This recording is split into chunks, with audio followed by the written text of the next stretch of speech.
Colorado, my freedom-loving patriots.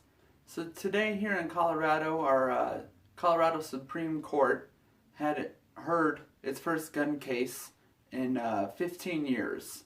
And it's on gun magazines and limitations.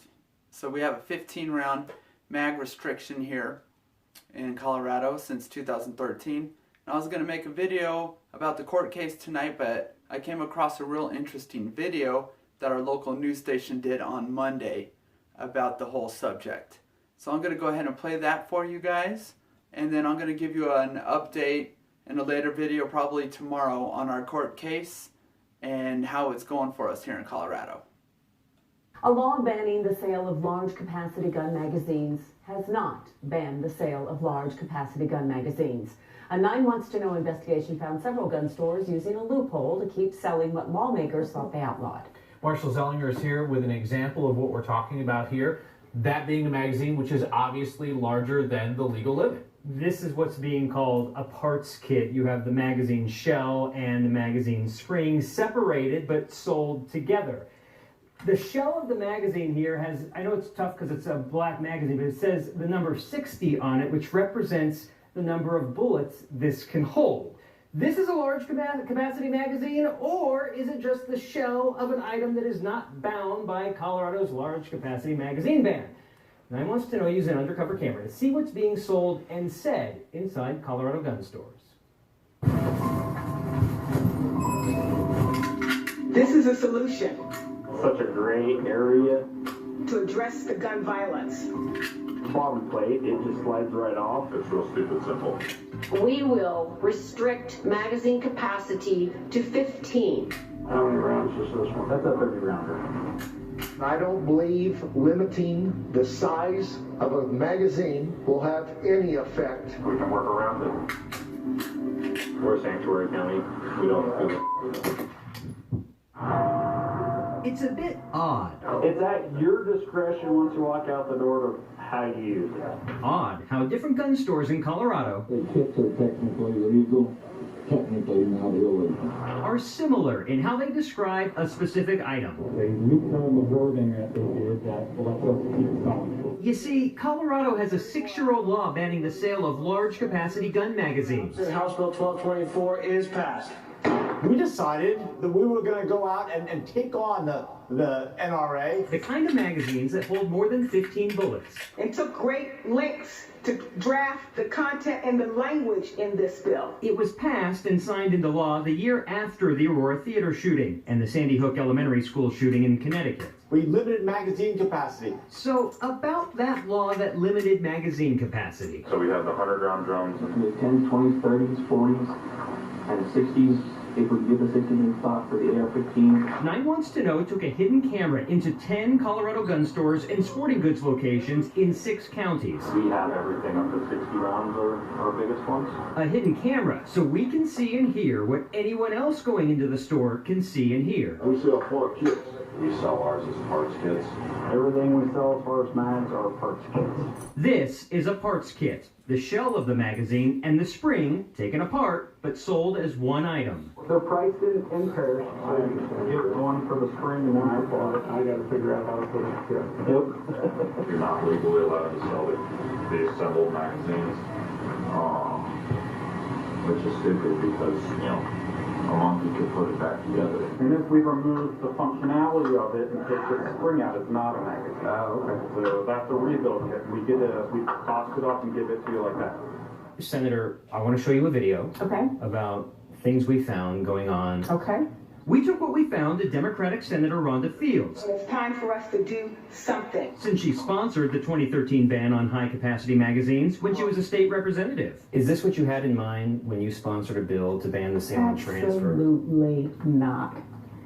Seeing those businesses, operating under a loophole that's in our statute is just sickening to me. I'm a little stunned by how open it is and how blatantly they're saying, well, you know, this is a stupid law, but this is the way you can get around it. Do you know this is going on? They do. Arapahoe County Sheriff Tyler Brown did not even need to see our video to know what we discovered. I went in to purchase these in uniform and he took them apart right in front of me. And I said, well, you don't have to do that. I'm a law enforcement officer.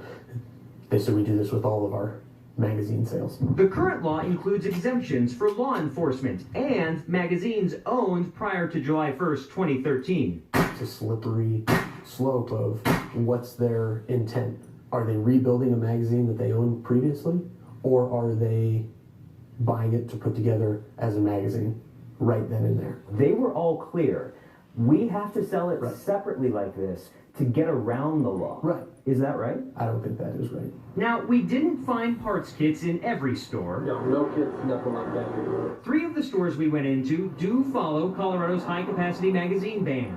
Shields as a company made the determination we were going to buy out what Colorado law is, which is 15. 2 other stores, one in El Paso County and one in Weld County, We sell up to 60-round drums for the AR-15, 50-round drums for the 308 for the AR-10s, 75 rounds for the AK.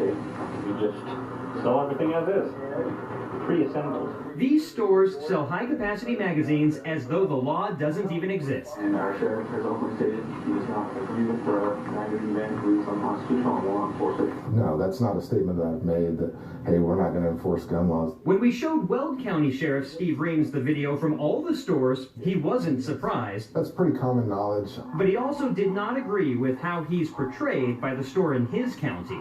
I do know who the owner is, so I'll probably have a conversation with him and talk about business practices. And, you know, you don't want to put one of your potential customers in a situation where they could be in trouble with the law. Like I said, it's a bit odd. You got YouTube, right? Odd how different gun stores are similar in how they describe one specific item for sale. Unassembled, it's not a magazine, and we can give them to you and you can have it. So I just want to be clear, when you passed this, you thought what we just showed you would not be able to be sold. Correct. How would you tell her, I know what you meant, but this is okay? You said it. You know, I know what you were intending to do. You need to work through this to make sure that we close that. Is this proof that we don't need that law, that you might as well just repeal that law? Absolutely, that's proof that you don't need the law, and that's been the proof since it was passed in 2013. This law, while it made some people feel like, hey, we've addressed the situation in Colorado, it's wholly ineffective, which your video shows. So is this legal? We wanted to ask Attorney General Phil Weiser if selling this is illegal or a loophole. His office first agreed to an interview about the large capacity magazine ban and then canceled it the next day. His office said we had to wait until after Wednesday. Why?